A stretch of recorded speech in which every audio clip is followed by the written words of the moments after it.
Serial या रिश्ता क्या कहलाता है कि कहानी इन दिनों एक बेहद भावनात्मक और दिलचस्प मोड़ पर आ खड़ी हुई है, जहां रिश्तों की उलझनें, पुराने जख्म और नई उम्मीदें एक साथ दिखाई दे रही हैं। अरमान की बदतमीजियों और उसके सख्त व्यवहार के बावजूद दादीसा का दिल अभी भी अपने परिवार को जोड़कर रखने की कोशिश करता नजर आता है। जब दादीसा उस गैराज की मालकिन से मिलने के लिए वहां पहुंचती हैं, तो उन्हें बिल्कुल भी अंदाजा नहीं होता कि वहां उनका सामना अभीरा से होगा।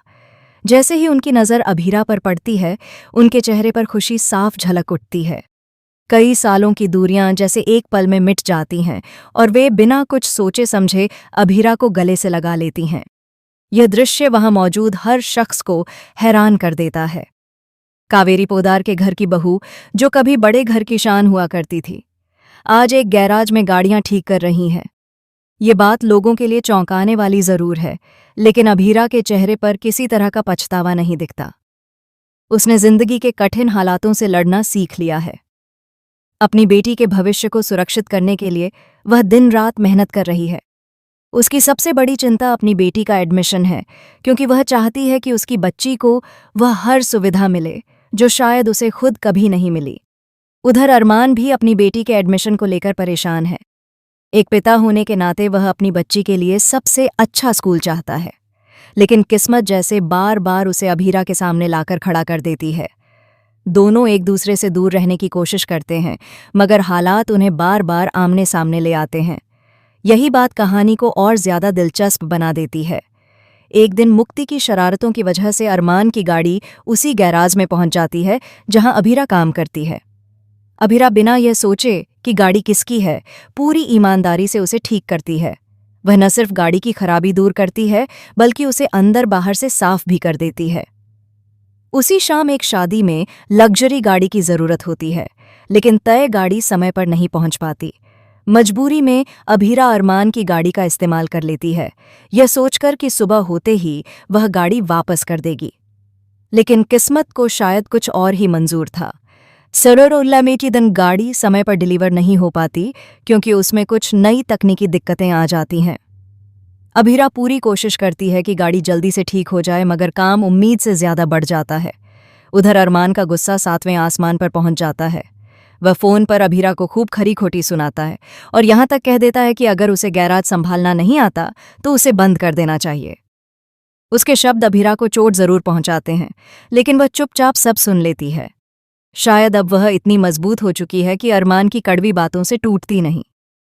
इसी तनाव के बीच दादीसा अरमान के साथ गैराज पहुंचती हैं। जैसे ही वे वहां अभीरा और वाणी को देखती हैं, उनकी आंखें नम हो जाती हैं। उन्हें अपने पुराने दिन याद आ जाते हैं। वह वक्त जब घर में हंसी गूंजती थी, जब रिश्तों में इतनी दूरियां नहीं थीं। अभीरा को गले लगाते हुए दादीसा जैसे उसे यह एहसास दिलाती हैं कि वह आज भी इस परिवार का हिस्सा है। यह पल अभीरा के लिए भी बेहद भावुक होता है। उसके दिल में दबी यादें फिर से जाग उठती हैं।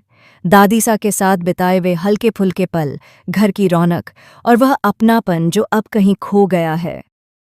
वाणी अपनी माँ को इतने समय बाद इस तरह खुश देखकर हैरान रह जाती है। उसके मन में कई सवाल उठने लगते हैं। वह महसूस करती है कि इस परिवार से उसका कोई गहरा नाता जरूर है, लेकिन सच क्या है, यह अभी उससे छिपा हुआ है। धीरे धीरे कहानी उस मोड़ की ओर बढ़ रही है जहां वाणी के सामने यह राज खुल सकता है कि अरमान ही उसका पिता है। हालांकि सच्चाई इससे भी ज्यादा जटिल है। अरमान वाणी का जैविक पिता नहीं है, और जब यह सच्चाई सामने आएगी तो भावनाओं का एक नया तूफान उठेगा। सबसे बड़ा झटका वाणी को तब लगेगा जब उसे पता चलेगा कि जिस औरत ने उसके असली पिता की जान ली थी, उसे बचाने वालों में अरमान भी शामिल था। भले ही उस वक्त परिस्थितियां अलग रही हों, लेकिन एक बेटी के दिल में यह बात नफरत का बीज बो सकती है। अभीरा ने वाणी को प्यार से पाला है, उसे हर कमी से बचाया है, लेकिन अतीत की परछाइयां कब तक छिपी रह सकती हैं। आने वाले समय में वाणी के दिल में अरमान के लिए गुस्सा बढ़ सकता है। वह अपनी माँ के दर्द को समझेगी और शायद अरमान को उस दर्द की वजह भी मानेगी। इससे अरमान और अभीरा के रिश्तों पर भी असर पड़ेगा। क्या दोनों अपने पुराने मतभेद भुलाकर एक नई शुरुआत कर पाएंगे, या फिर गलतफहमियां उन्हें हमेशा के लिए अलग कर देंगी? यह देखना दिलचस्प होगा।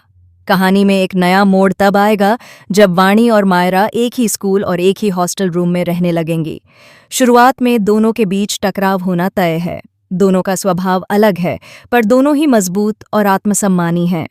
छोटी छोटी बातों पर बहस होगी, प्रतिस्पर्धा होगी और शायद नाराजगी भी, लेकिन वक्त के साथ यही तकरार दोस्ती में बदल जाएगी।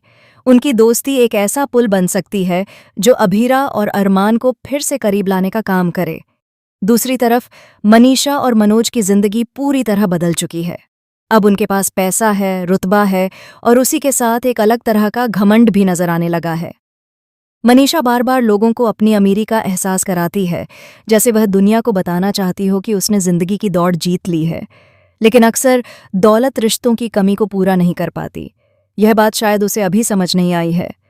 क्रिश का किरदार भी दिलचस्प मोड़ पर है। वह अपनी पत्नी की कंपनी में काम करने के बजाय अरमान के आसपास ही मंडराता रहता है। कहीं ना कहीं उसके भीतर असुरक्षा की भावना है, जैसे वह खुद को साबित नहीं कर पा रहा।